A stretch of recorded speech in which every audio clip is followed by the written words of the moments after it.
it's Nat and Carly from Brains, Bods, and Bubbles, and today's topic has to do with how external messages impact us internally, our thoughts and feelings. Yeah.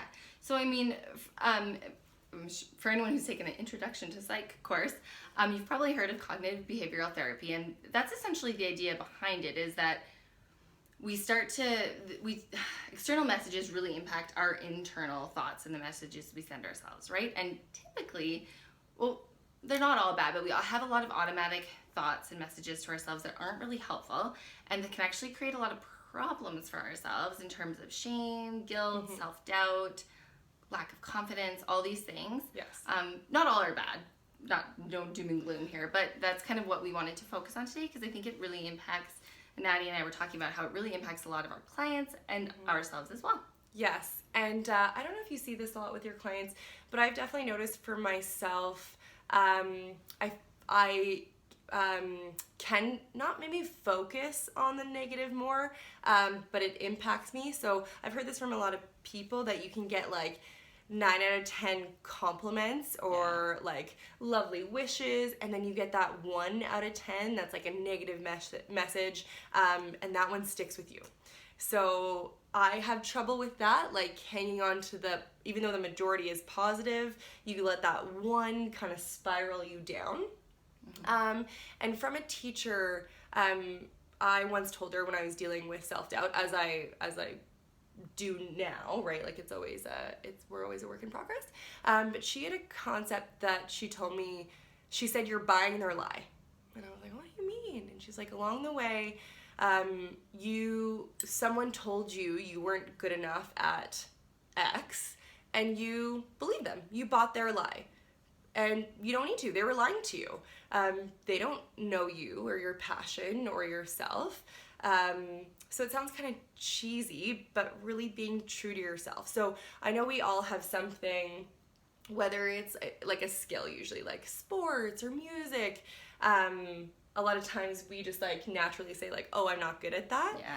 Where it's like, well, maybe you are, or you could be. Just along the way, think hard. I bet there was someone who told you you weren't good enough at whatever, and you bought their lie. Yeah.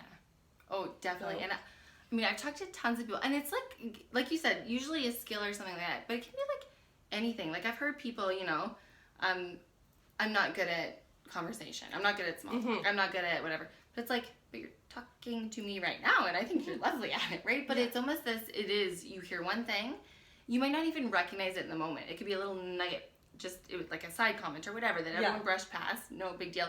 But then it sticks with you. Yeah. And you don't realize it until it comes up again when you're like, oh my gosh, I feel like I can't approach this person, or I can't share my knowledge, or I can't do whatever because for some reason I'm not good enough, right? And it really does come out. Yeah, and when I did a lot of self-discovery, thinking back of like, why do I think I'm not good at this? I would totally remember that moment that someone told me, but that person's not in my life or was not a significant person. So, and sometimes I have been told, I think we all have, or put down by people who are close to us too. And I think, again, you just have to remember yourself. Other people don't know what's going on inside of you, what your passions are, how you feel about something. So just be aware of that too. Like, again, being cheesy, but really being true to yourself. For sure. For sure. And a big part of it, and Nat and I were having this conversation a little while ago about this idea of it can sometimes feel like that has been taken away from us. Like maybe I thought I was a really good dancer or singer or really good at art or whatever it might be. And then this one person said something or did something, and then it kind of feels like they took that away from me. So if we carry on with this idea that I can't do it, it gives that person a lot of power.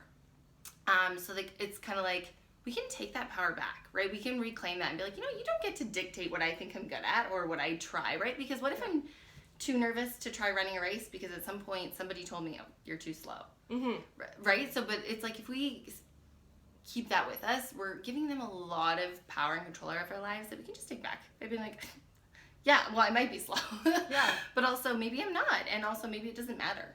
Yeah, who's to say that you're not good at something. So just because you're, I don't know, like at the slower end or the tail end of a marathon or a half marathon or a 5K, why does that mean you're not good at something? Like, you still worked hard and you still accomplished your goal. So I think we need to focus more on that and work on not letting those negative external sources affect us so much. And this is something I continuously work at. I think we've all heard of like fraud syndrome or imposter syndrome, where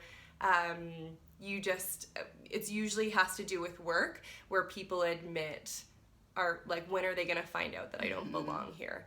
I don't know what I'm doing. I'm faking it. Yeah, like the fake it till you make it, which is good to an extent, but why a lot of times, and I see this more in females, not to say that males or like other genders wouldn't feel this, but it's that kind of energy that we think, I'm not good enough for this, they're gonna find me out.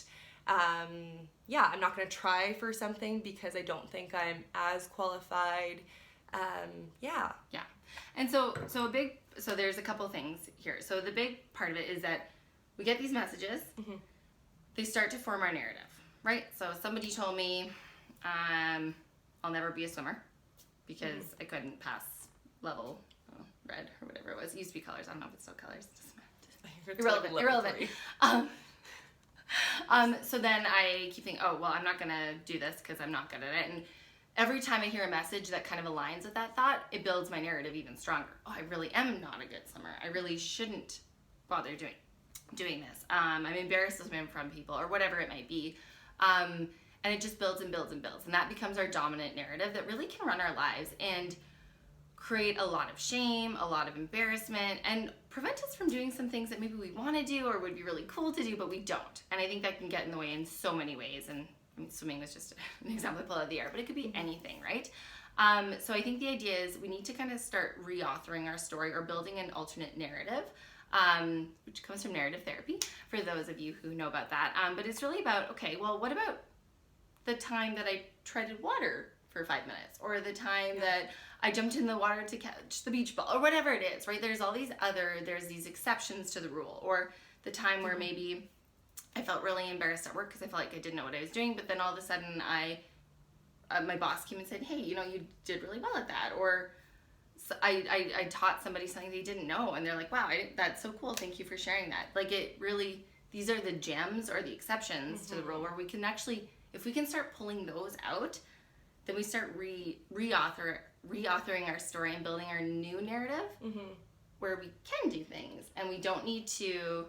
That's where we take our power back, basically.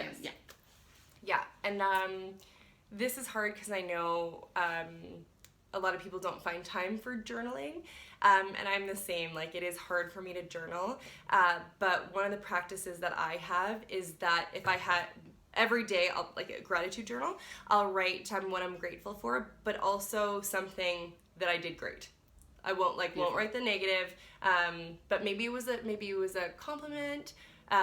Maybe it was maybe I just got to, I don't know, work on time. I'm just kidding. You should get to work on time before, in fact. But something small. Like, it doesn't have to be something huge. Celebrate the small things that you do. And for me, it's really nice to write down because, like I said, it's really easy for me to forget the positive. So it's nice to go back and be like, oh yeah, I did kick ass at that. Or yeah, I did excel at that. Or yeah, so that's my technique anyways. And that's, even though it's hard, like I do a lot of times, and sometimes it doesn't work. Sometimes I just fall asleep before I write in my gratitude journal, honestly, because we're human beings. But I do it more than not. Nice, beautiful. And that's one of our things as humans, one of our not so great things is that we do tend to focus on the negatives. We just do. We remember them, they stand out more. Whereas there's positives everywhere, but we just tend to kind of miss them or glaze over them, or they just don't stand out. So I love that you do that, because I think that really brings that mindfulness and purposefulness to be like, man, I did do that good. Or I heard, like, I got praise for that. Or I felt awesome when I did this. Like, that's awesome. Love it. I'll even say it out loud. If I, like, because again, like, sometimes you just I don't find the time to journal, or it's hard for me, or whatever my excuse is. That's an excuse. I'll say it out loud. Like, usually while I'm driving, I'll try and just, like, voice. But, yeah, say it out loud. Nice. And I guess one more thing before we wrap up. We talk a lot about the external messages and how they impact our internal messages. But there's also some internal stuff which kind of comes back to this idea of ego. So it's not just external things, it's also internal things. So Nat, I think you can speak a bit more to this idea of ego. Yeah, well, I was inspired by one of my clients who is an adult. She's in her 40s, and she just started taking swimming lessons. And she voiced to me, she's like, I was so hesitant, like, I'm a bad swimmer, but I have kids now, and I feel like it's important. And I didn't want to do it. I was hesitant because I just thought, like, people are going to see, like, who is this woman who can't swim? And then she thought, like, essentially, frick it, like, I'm gonna learn, which I thought was beautiful, because I think the ego stops us a lot. We are afraid of what other people might think of us, even though, like, honestly, other people don't care. Like, they don't, they really don't. Like, obviously your loved ones care about you, but strangers don't care. And stranger, if they did, it's so cool. No. If they did, they're not going to impact your life. An example for me, I've always wanted to be a figure skater. And you'd be a beautiful figure skater. Thank you so much. Thank you. I want to be Tessa Virtue, essentially. But for a long time, I was like, I gave up. I can never do it. I wish. But nothing is stopping me from taking adult figure skating lessons, which is my goal for this winter. I've started looking up adult figure skating classes. Okay. But that I can totally relate. That's a fear where I was like, oh, like, what if people judge me? Yada, yada, yada. So it's never too late to learn. And don't let that, easier said than done, but try not to let that ego get in your way. Yeah. Again, who cares what other people think? And at the end of the day, they probably aren't looking at you. Right. You know? You're also VIP. Don't forget. Yes. Again, our mantra is you are a VIP. You can do whatever you want, and you deserve whatever you want. Exactly. So, quick takeaways. You might have bought someone's lie in the past. You can return it. Get full credit or store refund.